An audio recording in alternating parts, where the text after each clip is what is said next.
মাননীয় আদালত উভয় পক্ষের বক্তব্য শুনেছেন এবং মেহজাবিন চৌধুরী, অভিনেত্রী মেহজাবিন চৌধুরী এবং তার ভাই আলিশান চৌধুরীকে মামলার দায় থেকে অব্যাহতি দিয়ে মামলা নথিজাত করেছেন। তার মানে মামলার অভিযোগ থেকে তারা এখন মুক্ত।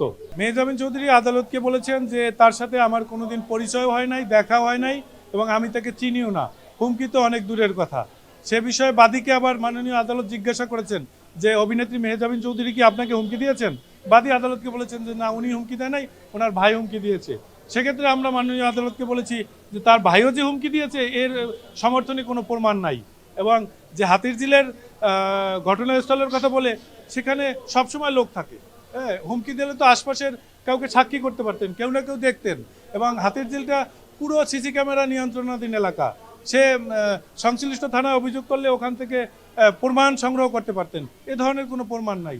শুধু শুধু হয়রানি করার জন্য অভিনেত্রী মেহজাবিন চৌধুরীকে বিরুদ্ধে মামলা করা হয়েছে এবং মাননীয় আদালত এই জিনিসটি বুঝতে পেরে এই মামলা থেকে তাদের অব্যাহতি দিয়েছে।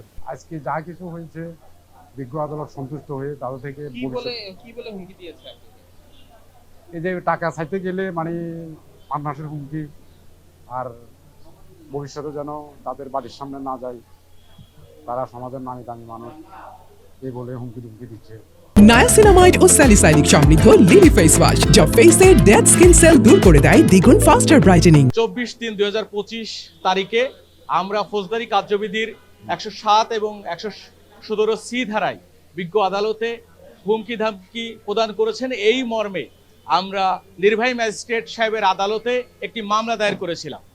বিজ্ঞ আদালত এই মামলাটি আমলে গ্রহণপূর্বক এই মামলার যিনি দ্বিতীয় পক্ষ আছেন আলিশান চৌধুরী এবং অভিনেত্রী মেহজাবিন চৌধুরীর বিরুদ্ধে একটি সমন ইস্যু করেছিল। পরবর্তী ধার্য তারিখে এই মামলায় ধার্য তারিখে উপস্থিত না হয় বিজ্ঞ আদালত সন্তুষ্ট হয়ে আসামিদের বিরুদ্ধে ওয়ারেন্ট ইস্যু করেছিলেন। আমরা বিজ্ঞ আদালতে সেদিন প্রেয়ার দিয়েছিলাম ওয়ারেন্ট ইস্যুর। পরবর্তীতে ওনারা জামিন নিয়েছেন। আজকে লিখিত জবাব দাখিলের জন্য দিন ধার্য ছিল।